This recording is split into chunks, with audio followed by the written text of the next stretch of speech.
So we're going to make a religious building, and I'm going to include some towers and some domed buildings, possibly some arches as well. Before we can go over to Tinkercad, we need to decide on our size. I'm going to make this one 25 millimeters by 45 millimeters by up to 50 millimeters in height. So to remind myself, I'm going to edit my grid and go to 25, it should be, by 45. And it's a good visual reminder of the size of my building. Now I'm going to create a base. And the way I'm going to do that, I haven't edited the grid, just makes it easier placing things. I'm going to make this the maximum size, and this is going to be my base. So this will be 45 by 25, and I'd also like the edges to be slightly rounded, some less sharp edges. So I'm going to change the radius to 1, and let's make this 4 millimeters. Now we've got our base, we can start making our towers. So I'm going to move the work plane, so this is our working surface, to the base of my religious building. And I'm going to pull out a cylinder, and I'm going to make a tower, and then I'm going to duplicate it. I'm going to copy it. So my towers can't be too narrow, otherwise they'll fall. So let's make it 5 by 5. And on top of the tower, I'm going to place a cone. So scroll down, there's a cone, and I need to resize that. If I click on here, if I do 5 by 5, and then hold down Shift. So I've selected two shapes, click on Align, align them in the center there, align them there, and they have been perfectly aligned. Now my tower is quite tall, and if I have very, very narrow shapes, when I come to print them, they might snap. So let's make this a bit shorter. Should do. There. Once I'm happy with my tower, remembering that the total of this, this, and this cannot exceed 50 millimeters, then I'm going to duplicate it and add it to my base. So first of all, let's select the two shapes. Select and select. It says I've got two shapes here, group them, and that makes them one. Now, put my work plane on my base, and let's move this over to here and do making sure that it's fully onto my base. Control C, Control V. I'm using the arrow keys for this bit. It's a little bit easier to be accurate. Control C, Control V. And Control C, Control V. And I might decide I'd like to move them back one click out into the corners. Just make sure they're not over the sides. Now we've done that, we can make our main building.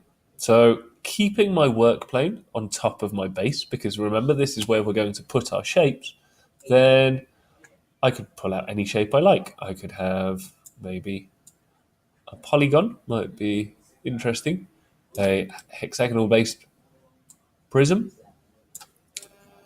And in fact, before I do that, I'm going to group all of these shapes with Control A, Control G, and that will make them all one. And that means that now if I move one, they all move together. So back to our polygon. Let's put that in and do Control A, selects everything, and align it, make sure it's in the center. And if I'm happy with that height, then I can do Control A, Control G, and that will group everything. Then move my work plane up to the top, and I can put some sort of dome on top, which we identified before as one of the features. So I have to adjust the size slightly.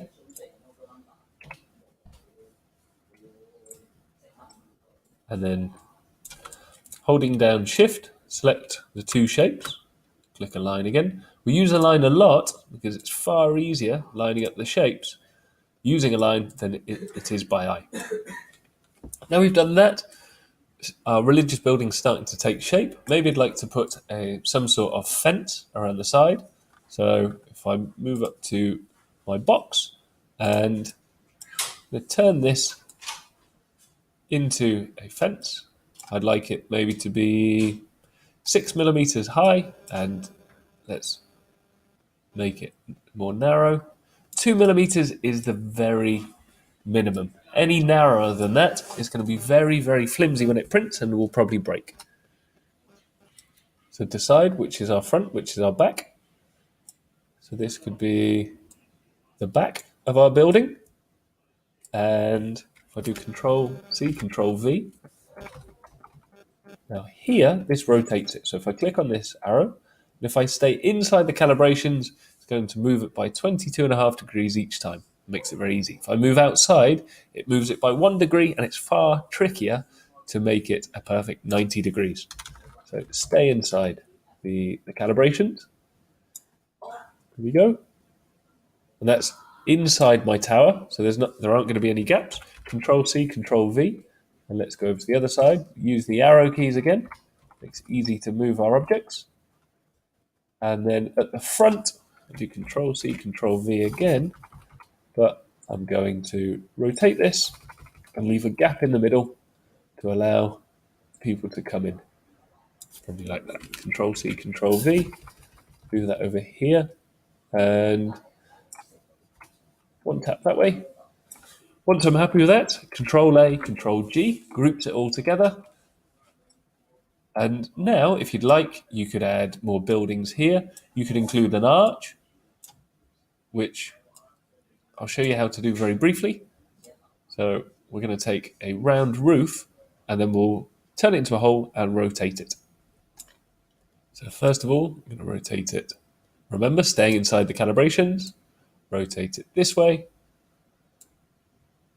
and turn the shape into a hole. Now, I don't want it too deep because it's not a good idea to print things which have got hollow insides. You'll end up with lots of support material. But if you just make a shallow arch, then you get the effect and it's easy to print. We'll then Shift, use a line again, and make your arch a bit higher, a bit shorter. I like mine about there. Do Control A, Control G, and there we go. There we have our religious building. Let's just check the dimensions. It's 35 by 45 by 25. And that's 25 by 45. And then the height was 35. This is a maximum. It's not a target. So that's fine. Save it. We can call it